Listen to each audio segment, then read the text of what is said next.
Bom, agora irei abordar o painel Serviços do Windows. Para acessá-lo, digite Serviços no menu Iniciar, ou também Services.msc, dessa forma, e toque em Enter. Daí vai se executar o painel de serviços, tá bom? Então aqui a gente tem uma lista completa dos serviços do Windows e também serviços relacionados a ferramentas instaladas no sistema, ferramentas, programas, aplicativos e assim por diante. De modo geral, galera, vocês não vão querer mexer nisso aqui, tá bom? Não recomendo mexer de forma alguma com serviços, porque a maioria deles estão parados e eles entram em execução quando o sistema necessita que eles entrem em execução. Eu geralmente utilizo esse painel dos serviços para desabilitar um serviço temporariamente que esteja prejudicando a performance do sistema. Por exemplo, vamos supor que eu liguei a máquina, quero usá-la de forma rápida e o sysmain, o serviço do Superfetch, antigo Superfetch, se encontra em execução.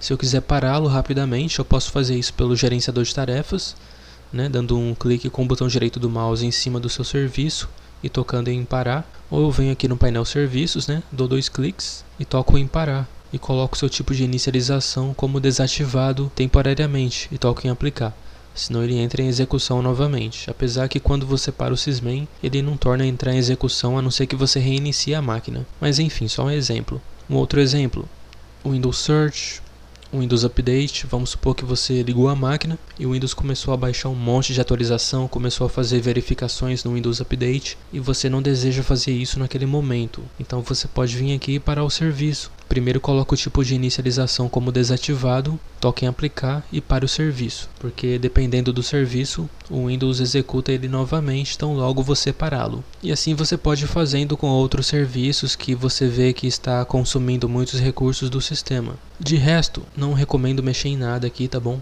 Os únicos serviços que você pode desabilitar aqui dentro são aqueles que se mantêm em execução o tempo todo, mesmo que você não necessite deles para nada. Por exemplo, o spooler de impressão. É um serviço que processa trabalhos de impressão, gerencia impressoras, faz a interação do sistema com uma impressora.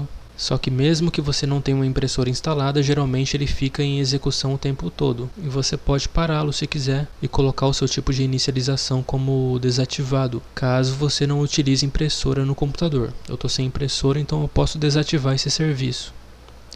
Beleza? Assim como esse serviço, existem outros que você pode fazer a mesma coisa. Inclusive eu tenho uma pequena lista aqui de serviços que potencialmente podem causar 100% de disco no computador, ou 100% de uso de CPU, memória RAM, são todos esses daqui.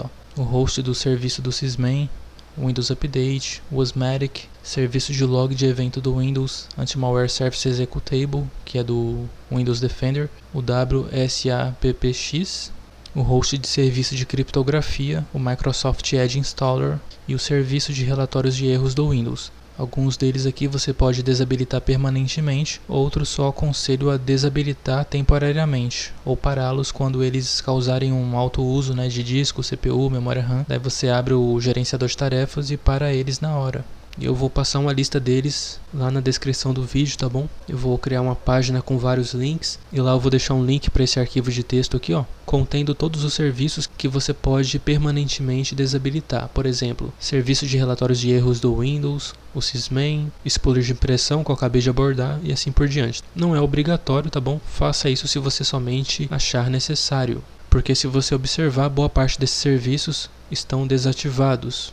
Por exemplo, fax, eu não uso fax no computador. No caso do fax, ele está parado, não está em execução. Então eu só recomendo desabilitar aqueles que você não utiliza para nada, como o spooler de impressão que eu acabei de abordar, e somente se ele ficar em execução o tempo todo. Caso dê algum problema, algum erro, volte aqui imediatamente, deixe no automático mesmo, aplique e inicie o serviço, para não ter erros no sistema.